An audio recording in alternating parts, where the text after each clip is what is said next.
Today's garage cooking challenge is I'm trying to find a good recipe for Anasazi beans that come out spiced the way we like them. And I've tried them a couple of different ways. They're good. I think I've got the cooking time down about right. I pressure cook them about 15 minutes.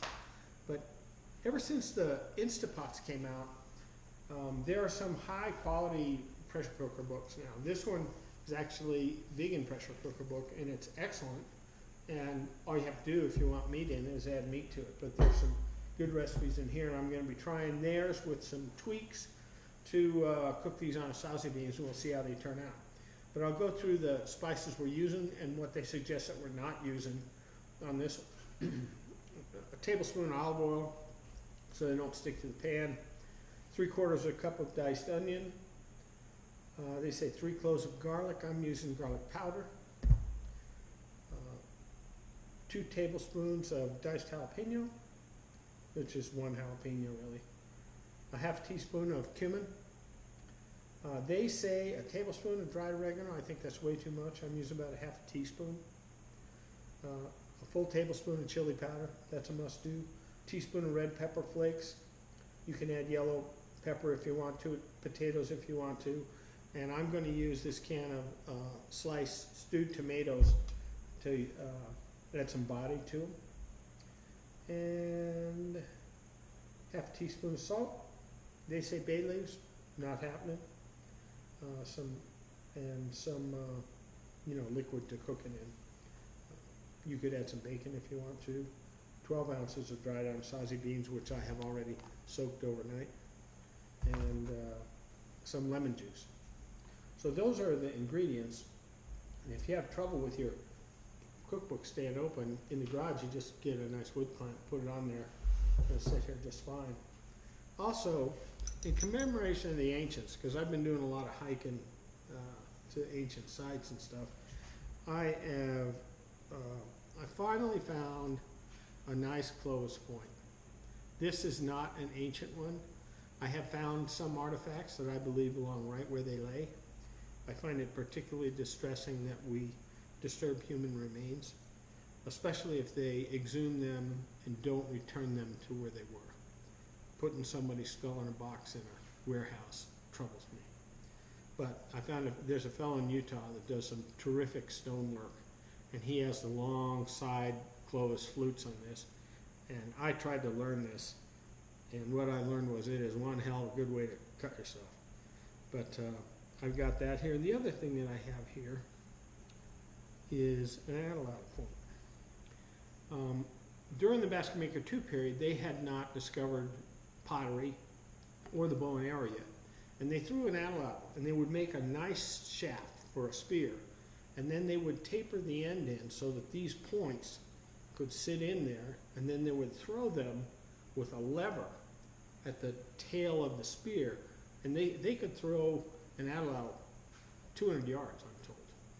And so this fellow also made some of those in the original methodology, and I'm just entranced by it. But this is designed so that if it hits the animal, that the shaft will fall off, because that's the hardest piece to make. These are easier to make. And the atlatl, of course, the hunter still has in his hand. But they designed it intentionally so that the penetrating round separates from the shaft, so the elk doesn't run 5 miles with your hard-earned hunting shaft on him. So it will be right here where we need it. So I will get started, assemble all the spices, get the beans in the pot, get the liquid going, and we'll see how they turn out.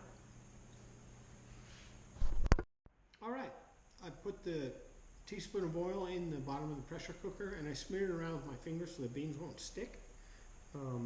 These are the Anasazi beans. We started with 1 cup, soaked them overnight, and this is how much you get.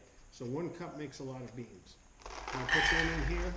Next, I will add the spices.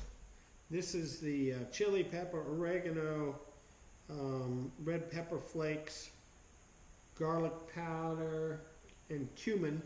And I need to add a half a teaspoon of table salt to that. So I'll sprinkle this in here, and then I'll get the salt in a minute. I'm adding a cup of chicken broth, and then I'll cover the beans with water.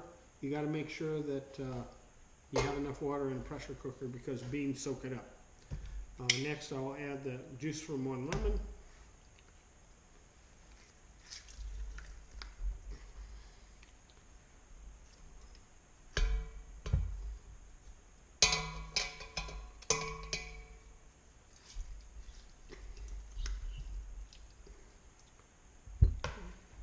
And then this is the diced onion and the jalapeno pepper.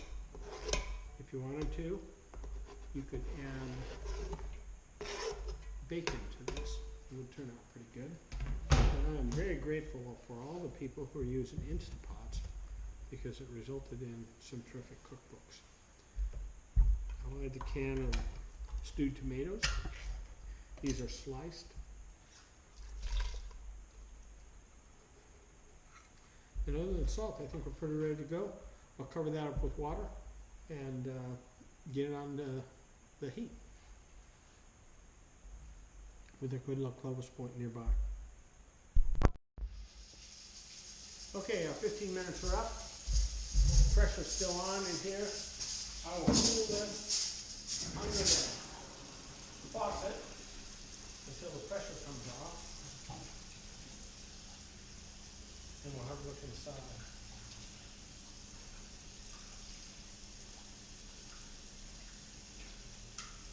Okay, pressure's off.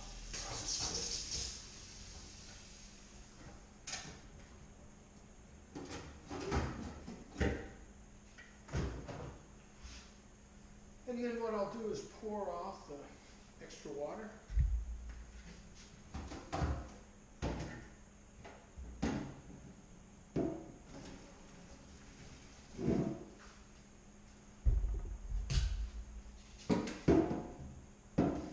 Catching the goodies.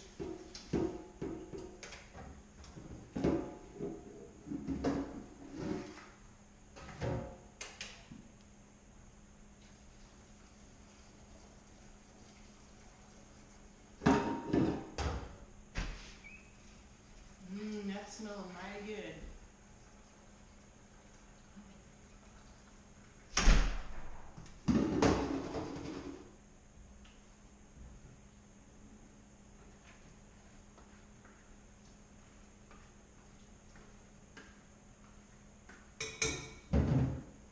I love those inadvertent Rhonda cameos. She has no idea that the camera was running. Okay, here's what we got. Looking pretty good.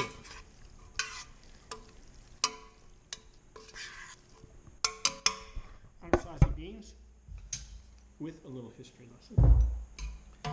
And these will make great burritos. Okay. This is Memorial Day weekend. Remember the fallen. Put your flag up.